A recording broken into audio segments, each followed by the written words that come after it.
Young Ailey Readers. Uncle Jack and the Bakonzi Tree. Jane Cadwallader. Copyright Ailey 2009.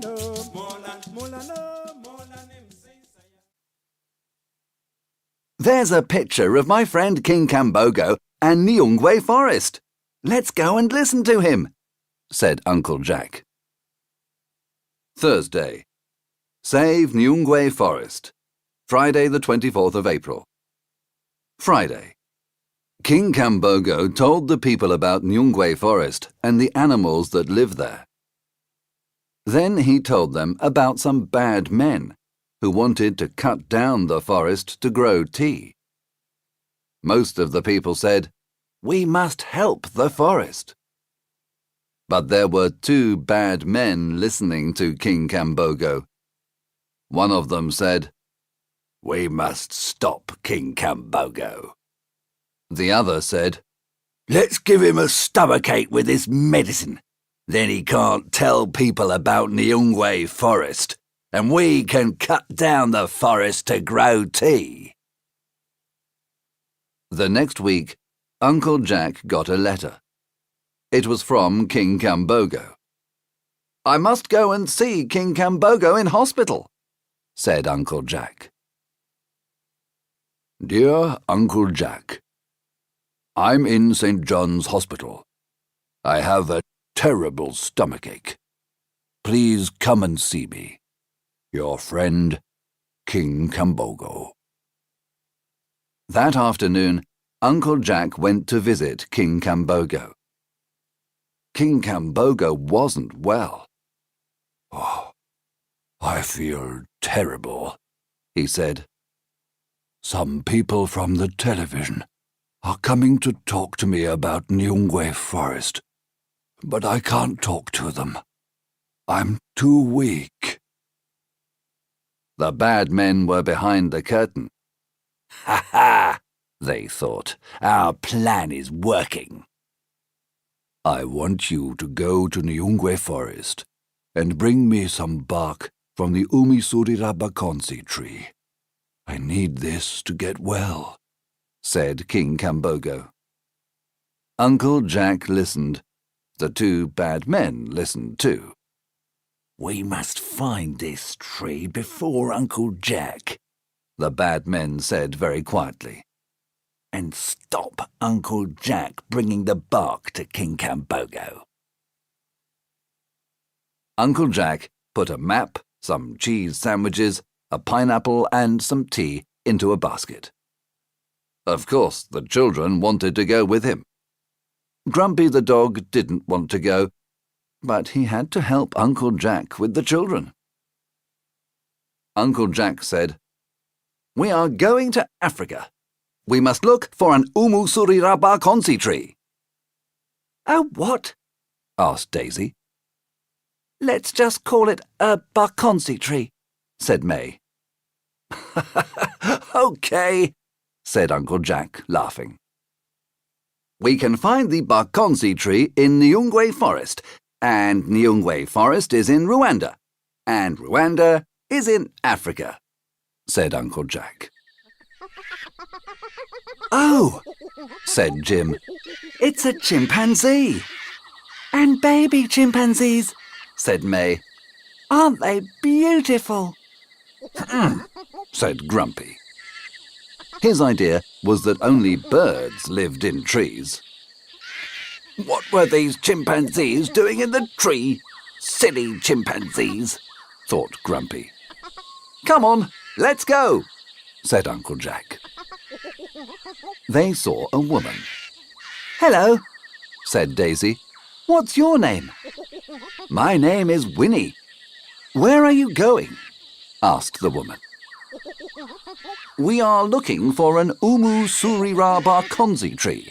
King Kambogo is not well, and he needs some bark from this tree. Can you help us?" asked Uncle Jack. "Of course," said Winnie. "Come with me." The children had a good time in the forest. Daisy and May jumped from tree to tree, with Grumpy trying to stop them.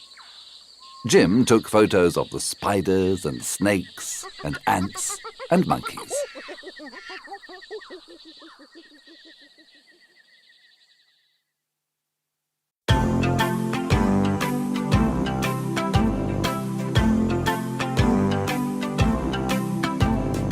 In the deep green forest, what can you see? Ants and snakes and spiders and monkeys up a tree.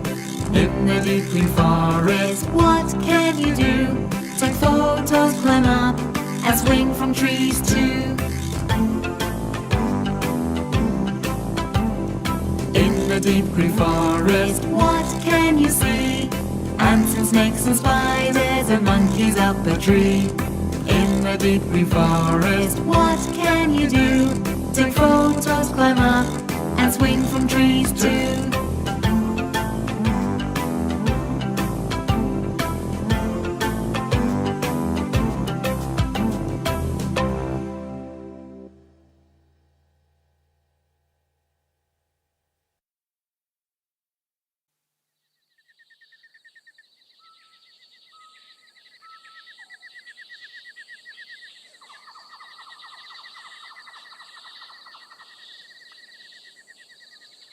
After 2 days walking in the forest, Winnie suddenly pointed to a tree. "There it is," she said. But there were 2 men near the tree. It was the 2 bad men. They had a big saw. "Oh no," said Jim. "Those men are going to cut down our Bakonzi tree." Jim started to run, but Uncle Jack said, "Stop and watch." Uncle Jack was smiling. Winnie was smiling too.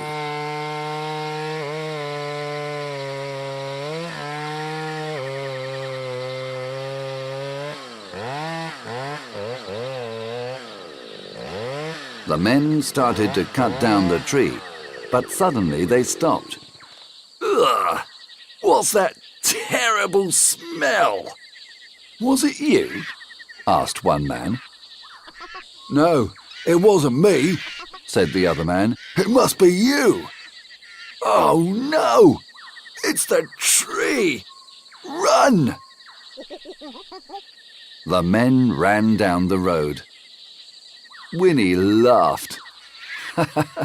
"Umusurira Bakonzi means the smelly tree, because it smells very bad when it is cut." The children laughed too. Uncle Jack cut a little bark very carefully from the tree. Uncle Jack, Winnie and the children went back to the tree with the balloon. They were tired, and Grumpy was very grumpy. He didn't want Daisy and May to look at the flowers or talk to the animals. Winnie watched Grumpy. "There's the tree with the chimpanzees," said Daisy. "Hello, chimps," said May. "And there's our balloon," said Jim. Suddenly, the 2 bad men jumped out from behind a tree. "Give me the bark. You mustn't give it to King Kambogo," said one of the men. Uncle Jack put the bark behind his back. The chimpanzees threw fruit at one of the men. Winnie put her water jug on the head of the other man. "Hurry! Go up the tree quickly!" shouted Uncle Jack to the children. "Oh, ouch!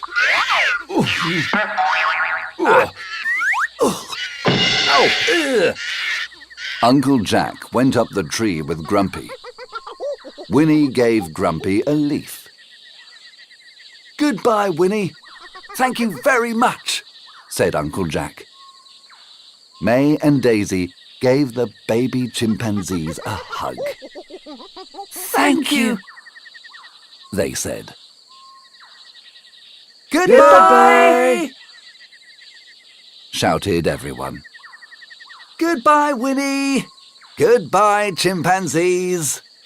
And off went Uncle Jack's balloon. The bad men were very angry. They jumped up and down. "Ugh!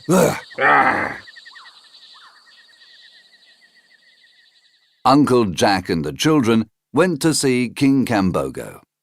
Grumpy went too. King Kambogo was very happy. He put the bark of the Bakonzi tree in some water and drank a lot. Now he felt better. Now he could talk on the television and save Nungu Forest. Thank you very much, said King Kambogo. One question, said Uncle Jack. Willie gave this leaf to Grumpy. What is it for? King Kambogo looked at the leaf and started to smile. That is for headaches, and to stop you being grumpy.